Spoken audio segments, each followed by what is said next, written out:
আজকে আবার একটা নতুন ব্লগ শ্যুট করছি। শুধু আমাদের বাড়িতে এলো, অনেক দিন পর এলো। এই যে দেখছেন ঝলমলে রোদ, সকাল থেকে কিন্তু এই ওয়েদারটা ছিল না। এই ওয়েদারটা এই 10টা-11টার দিকে দেখছি এরকমভাবে ঝলমলে রোদ। সকাল থেকে একটা আকাশটা পুরো মেঘাচ্ছন্ন হয়েছিল আর বৃষ্টি হচ্ছিল। এখন আবার রোদ, গরম, এত বাজে ওয়েদার কি বলবো।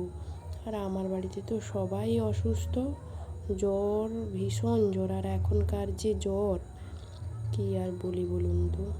তারপর টুকটাক কাজ করে সবাই তো অসুস্থ, তাই আমি একটু মাছটাকে ভেজে দিলাম আর মাছের টক রান্না করে দিলাম।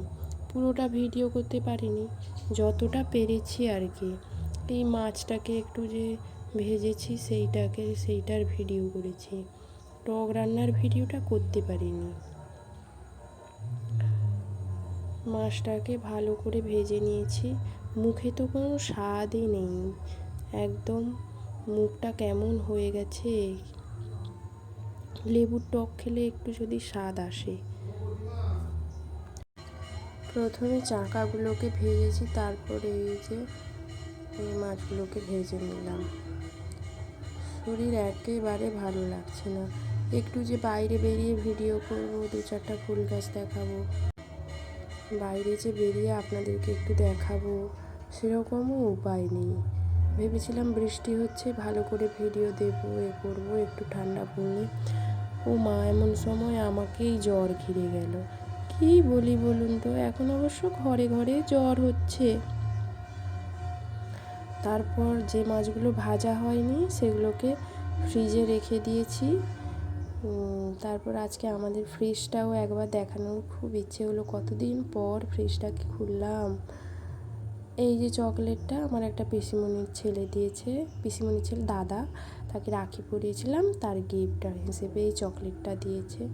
আর তো দেখতেই পাচ্ছেন ফ্রিজে যা থাকে, আম, ডিমটা খাওয়া হয়নি, জ্বরের জন্য ডিম আর খাওয়া হয়নি। আর বাড়িতে মা যেভাবে করে সেভাবে তো এখন হচ্ছে না। মাও অসুস্থ, আমিও অসুস্থ, বাবাও অসুস্থ, দাদাও অসুস্থ, সবাই অসুস্থ। আর এই যে মেনির বাচ্চাটাকে দেখেছেন, কাণ্ডটা শুধু দেখুন। গেছে দেখতে কি আছে, এতদিন ধরে তো খোলা হয়নি, কি রেখেছে, উঠে পড়ে মাছটাকে খালি খুঁজছে। কি বলবো, এরাও না খেতে পেয়ে একদম জীর্ণ হয়ে গেছে। পা সবসময় পা ধরে ফেলে গেলে ম্যাও ম্যাও। কি বলি বলুন তো।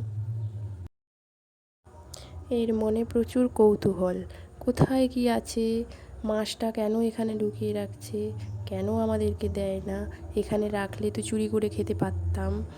এর মনে প্রচুর কৌতূহল, এই জন্য দেখুন দেখুন এক এক পা করে কীরকম উঠে যাচ্ছে।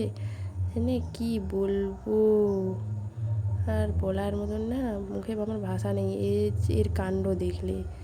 তাড়িয়ে দিয়ে বন্ধ করে দিলাম।